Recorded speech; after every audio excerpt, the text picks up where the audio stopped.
సావిత్రిబాయి పూలే జయంతి వేడుకలను మంచిర్యాల జిల్లా చెన్నూరు పట్టణంలో ఘనంగా నిర్వహించారు.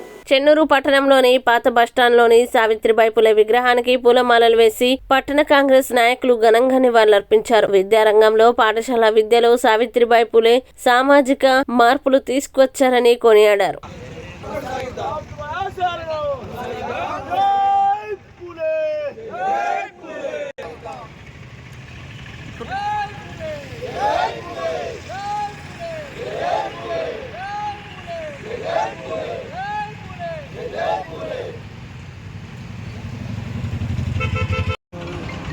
ఈరోజు చెన్నూరు నియోజకవర్గం చెన్నూరు మున్సిపాలిటీ నందు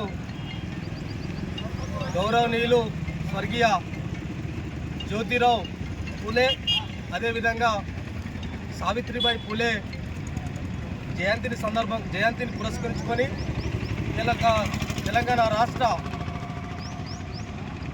ముఖ్యమంత్రి వర్యులు గౌరవనీయులు పెద్దలు యనమల రేవంత్ రెడ్డి గారు అధికారికంగా ప్రకటించడం అనేది మాకు చాలా సంతోషకరమైన విషయం. ఎందుకంటే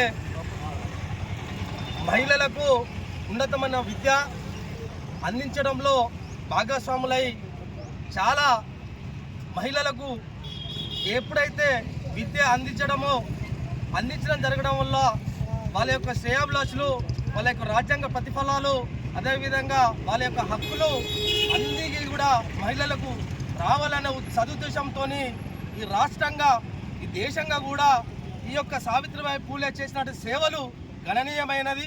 అదేవిధంగా ఆమెను ఇలా స్మరించుకుంటూ అదేవిధంగా ఈ రానున్న రోజుల్లో కూడా మహిళలకు అన్ని విధాలమైనటువంటి ప్రతిఫలాలు అందే విధంగా ఆమె చేసినటువంటి కృషికి ఇలా చెన్నూరు నియోజకవర్గంలో చెన్నూరు మున్సిపాలిటీ నందు కాంగ్రెస్ పార్టీ కార్యకర్తలు, కాంగ్రెస్ పార్టీ నాయకులు, అదేవిధంగా జ్యోతిరావు పూలే, అదేవిధంగా సావిత్రిబాయి పూలే ఆమె యొక్క అభిమానులు అందరూ కూడా గణనీయమైనటువంటి నివాళులు అర్పించడం జరిగింది.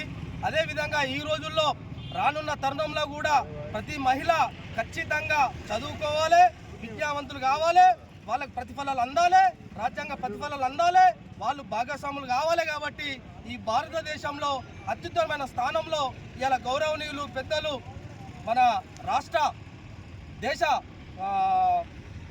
ముర్ము గారు మన రాష్ట్రపతి వర్యులు ఇలా ద్రౌపది ముర్ము కూడా ఒక గౌరవనీయుల మహిళగా ఇలా ఉన్నారు. కాబట్టి దేశంగా ఖచ్చితంగా రానున్న రోజుల్లో కూడా ప్రతి మహిళ కూడా అత్యుత్తమమైనటువంటి స్థానంలో ఉండాలని చెప్పేసి ఆమె అహర్నిశలు కష్టపడ్డది. కాబట్టి ఆమెకు మా పార్టీ తరఫున, కాంగ్రెస్ పార్టీ కార్యకర్త తరఫున, అందరి తరఫున కూడా మేము చేతులు జోడించి వందనాలు చెప్తా ఉన్నాం. జై సావిత్రిబాయి పూలే.